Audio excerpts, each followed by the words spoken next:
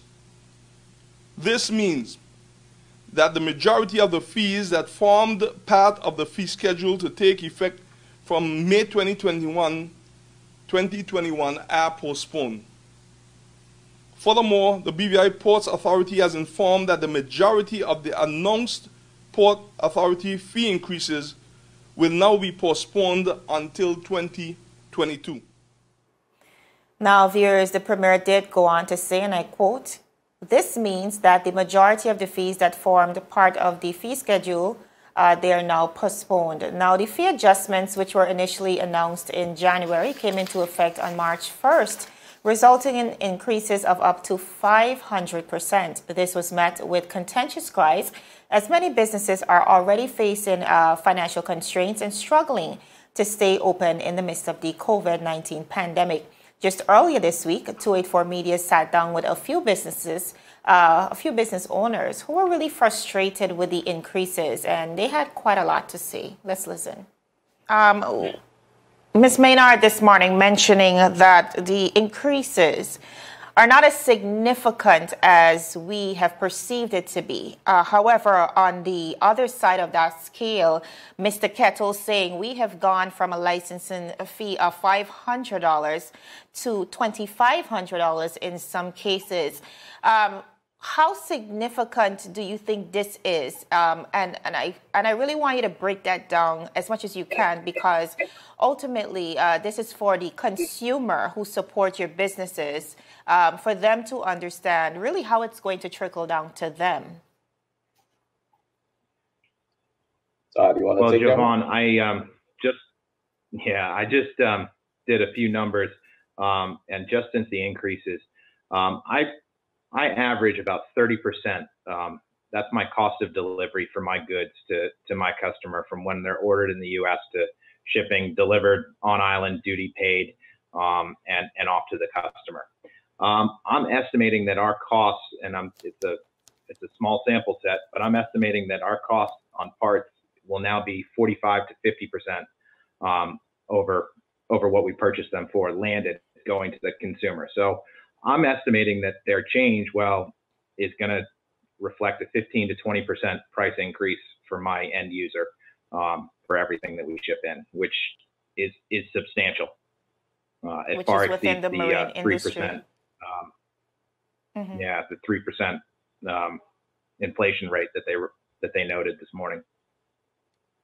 Right. Sinclair, you cater to a number of products, and I know this will have long-standing implications for you as a businessman. So speak to us about not just how this will affect you personally, but what are we looking at as it relates to these wider increased fees at the BVI Port Authority? It was very disappointing to hear them say it's not significant. When you have a country that's largely import, and you're going to raise your fees 100% on a particular fee, it is insane. Actually, everyone is going to feel it, from food to fuel down to hair products. You name it, they're going to feel it in some way. But even taking it further than that, because I think the average person understands that if the businesses get hit hard, they're going to pass along prices, right?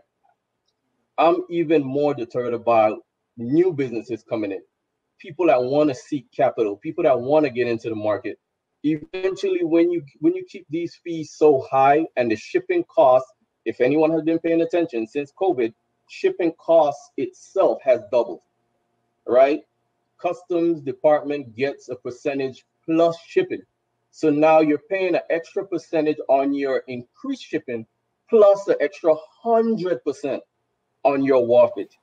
So your people are thinking about it, and the Port Authority is saying 1%, 1%, and the people are not realizing that it went from 1% to 2%, which is 100% increase. We just started exporting. So now when you bring in stuff, it's 2%. When you go out, it's an extra 2%. You cannot be competitive in the outside market, which then puts even more of a strain on the people in this market. Now, quite a mouthful from those two businessmen were really echoing the sentiment of the wider business community. Now, the Premier has since said, this is last evening, and I quote, "We've listened to our people and we work with our businesses to find the solutions that allow us to reopen the economy while while continuing to protect and safeguard our people." But while the postponement viewers has brought temporary relief to the residents, Honorable Foy, maintains that the issues of the port must be remedied. He further said, and I quote, "Simply put, the BVI Port Authority has not raised his fees in over 25 years, but yet the demands on the ports and its operations costs have significantly increased over the course of the past 25 years. We cannot run from this forever. We will have to find a way to do what is necessary while softening the impact it will have on the population." Now, this was a victory for the business community, but also very importantly, Ron, I think a testament to the fact that persons must continue to speak up about their rights. In the BVI, we kind of have a culture of, not saying what we need to say at the fear of backlash, at the fear of victimization. But clearly we see the business community speaking out and the government listening. And I think this is a lesson that we can apply to all facets of the economy, because when we speak about embracing democracy, this is what it's supposed to look like. This is a prime example. And of course, Jovan, we continue to be here at 284 Media, continue to provide a platform where persons of both sides have an opportunity to come and speak and share. It's very interesting, though. I must go back to some comments from the Honorable Premier where he stated, and I quote, "The Ports Authority did not follow protocol in regards to the fees." And we see similar mixed messages, once again, coming from the leader of not only government business, but the person responsible for this portfolio. Ports is under the portfolio of the Honorable Premier. For him to make such very bold statements, essentially throwing them under the bus and saying that they did not follow protocols, it makes you wonder, well, what is the protocol? Right. If the BVI Ports Authority is able to make blatant decisions and remarks and announcements that would send the territory essentially into a frenzy, and now this having to be retracted. So something along the lines of communications and messaging and the narrative are not consistent, but nevertheless, again, we were able to present both sides. And yes, coming back to being cohesive. Yep. Exactly. Continuing on the regional scene, viewers, as we're speaking about vaccines, St. Kitts and Nevis is hoping to join Grenada on its recent decision, believe it or not, to make COVID-19 vaccine mandatory as citizens refuse vaccinations. Now, while some have labeled it a really crazy move, Prime Minister of St. Kitts and Nevis, the Honorable Dr. Timothy Harris, that is, said they will soon create a mandate for vaccinations. Take a look. We need every employer, not just to say, but to insist that every employee must be vaccinated. This is where it's going to come. For the protection of your business, for the protection of the peace and the health of those who are vaccinated, employers, including the government, will have to give consideration to that. We have seen it already started in St. Vincent and the Grenadines. Last night in Leadership Matters, I made it clear that my government has sought the advice of constitutional experts in relation to this particular matter. And there's, of course, a balance. But ultimately, we are confident that our Health Act, Public Health Act, does provide for the compulsory vaccination of persons but certain SRO become necessary. And so we are getting further legal advice as to how we will move and how quickly. Do we wish to get there? If it is in the national interest, if it is that people are being too tardy, if it is that people are not conscious that by remaining unvaccinated for long, they are jeopardizing the health of other people in the workplace, they are jeopardizing the recovery of the country, then we certainly will have to look there. I was asked when we will do it and whether we are considering. My government has always said, and I have always said, that when it comes to matters that are critical to the survival of the state, the government must not take any option off the table. And whether Viewers, that was Dr. the Honorable Timothy Harris, Prime Minister of the Federation of St. Kitts and Nevis. Now, despite what seems to be the new wave across the region, the BVI government has confirmed to our newsroom that they have no intentions to make the vaccine mandatory. This was relayed recently by Minister of Health, the Honorable Carvin Malone, who said that the government's focus is on educating the populace about the benefits of the vaccine while leaving the choice to individuals. Honorable Malone said, and I quote, "We have followed the science from start and we will continue. We must now educate and have folks conduct their research," stating once more and reiterating, Jovan, that this is a personal decision. That's the Honorable Minister of Health here in the BVI. However, we do have a difference of opinion when it comes to the Virgin Islands hospitality industry, particularly on Virgin Gorda. We see where persons are seemingly being forced, hospitality workers, that is, are being forced to take the vaccine. And we are also seeing from different establishments, they're actually sending out ads to recruit vaccinated only individuals. Yes. And Ron, again, we have to understand the laws under which the BVI is being operated as it relates to vaccinations. The current Health Act, and based on what the minister is saying, does not include any mandatory vaccination clauses. And when we questioned the minister on whether this will be amended, he said absolutely not. We want to give individuals the choice. Freedom of choice. So it's one thing to support your staff, but at this point, it is important for employees to know that it is illegal for any employee to mandate them to take the vaccine because it remains mandatory. And again, Jovan, this is what we were discussing about the consistency of messaging. On the government's end, you're saying that it's not mandatory and we want persons to feel secure and have the freedom. But on the employer's perspective, right here in the Virgin Islands, what is being created as it pertains to the narrative is that if you're not vaccinated, you seem to have less of an opportunity to be employed. And then when ads come out requesting that we want vaccinated workers, again, a disparity in the messaging. So from the top to the bottom, it needs to be cohesive. Absolutely. We're hoping that the government can get together with the industry Correct. To ensure that a consistent message is being sent out. Now, troubling news across the region. After 6 months of effusive eruptions at the St. Vincent's Frere, the volcano moved into an explosive state just today.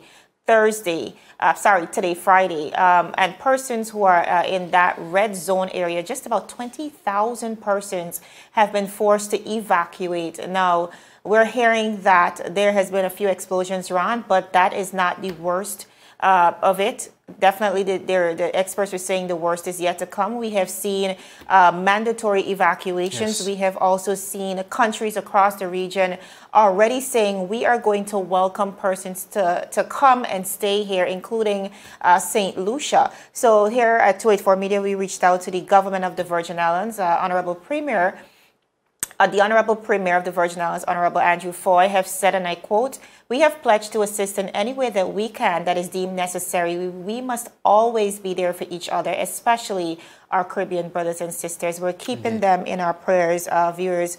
Whatever you can do to assist in this time, whatever you can do, please, at least keep them in your prayers. Most definitely, viewers. That's all the time we have. It's such an honor and privilege. We wish you a wonderful weekend. Happy Friday to each and every one of you. I'm Ron Grant. And I'm Jovan Wilson. Goodbye. Bye-bye.